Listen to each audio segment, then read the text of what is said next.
Hello అందరికీ welcome back to my channel. I'm Siri Konaseema పిల్ల. ఈరోజు చేయబోయే రెసిపీ వచ్చేసి పాలకూర ఉల్లికారం. పాలకూరని ఇలా ఉల్లికారం పెట్టి చేస్తే ఆకుకూర అంటే ఇష్టం లేని వాళ్ళు కూడా చాలా ఇష్టంగా తింటారు. చాలా రుచిగా ఉంటుంది. మరి లేట్ చేయకుండా ఎలా చేయాలి అనేది స్టార్ట్ చేద్దామా?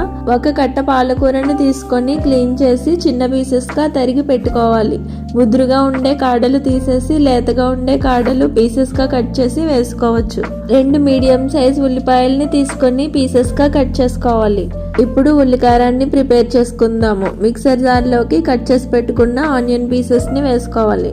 అలాగే 4-5 వెల్లుల్లి రెబ్బల్ని వేసుకోవాలి. 1 స్పూన్ కారం వేసుకోవాలి. కారం ఎక్కువ తిన్న వాళ్ళైతే ఇంకా ఎక్స్ట్రా వేసుకోవచ్చు. రుచికి తగ్గట్టుగా 1/2 స్పూన్ సాల్ట్, 1/2 స్పూన్ జీలకర్ర వేసుకోవాలి.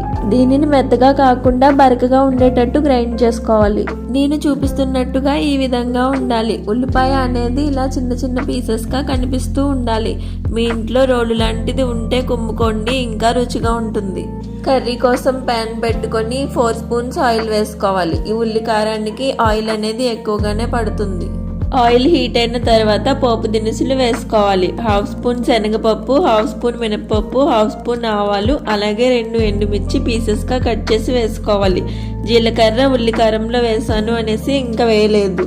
వీటిని ఫ్రై చేసుకొని ఈ పోపు దినుసులు వేగిన తర్వాత కొద్దిగా కరివేపాకును కూడా వేసుకొని 1 మినిట్ వేయించుకోవాలి. తర్వాత సన్నగా తరిగి పెట్టుకున్న పాలకూరని వేసుకోవాలి. ఈ పాలకూరని ఆయిల్లో ఫ్రై చేస్తూ ఉండాలి. కాసేపటికి పాలకూర అనేది ఈ విధంగా అవుతుంది కదా, ముందుగా గ్రైండ్ చేసి పెట్టుకున్న ఉల్లికారాన్ని వేసుకోవాలి. దీనిని ఒకసారి మిక్స్ చేసి పాలకూరతో పాటు మగ్గించుకోవాలి.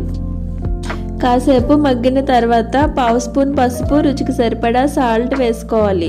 ముందు కొద్దిగా సాల్ట్ వేసాం కదా ఉల్లికారంలో, దానిని చూసుకొని వేసుకోవాలి. ఆకుకూరలోంచి వాటర్ అనేవి ఈ విధంగా వచ్చేస్తాయి కదా, ఇవి మగ్గేంత వరకు ఉడికించుకోవాలి. కాసేపటికి వాటర్ మొత్తం మిగిలిపోయి ఆయిల్ సెపరేట్ అవుతుంది కదా, 1/2 స్పూన్ ధనియాల పొడి వేసుకోవాలి. ధనియాలు వేయించుకొని పొడి చేసుకున్న ధనియాల పొడి వేసుకుంటే టేస్ట్ అనేది బాగుంటుంది. కలిసేలాగా ఒకసారి మిక్స్ చేసుకొని ప్యాన్కి అడుగంటే వరకు కూడా ఫ్రై చేసుకుంటూ ఉండాలి. ఈ విధంగా అడుగంటుతున్నప్పుడు స్టవ్ ఆఫ్ చేసుకోవాలి. ఇంతేనండి, ఎంతో టేస్టీగా ఉండే పాలకూర ఉల్లికారం రెడీ అయిపోయింది. చాలా సింపుల్గా ఉంది కదా, వంట రాని వాళ్ళు కూడా ఈజీగా చేసేయచ్చు. పాలకూర పప్పు, పాలకూర ఫ్రై అనేది ఎప్పుడు చేసేదేగా, ఈసారి ఈ విధంగా ఉల్లికారం పెట్టి పాలకూర ఉల్లికారం చేయండి, చాలా రుచిగా ఉంటుంది. కొంతమందికి ఆకుకూరలు అంటే అస్సలు ఇష్టం ఉండదు. అలాంటి వాళ్ళకి ఈ విధంగా ఉల్లికారం పెట్టి చేసి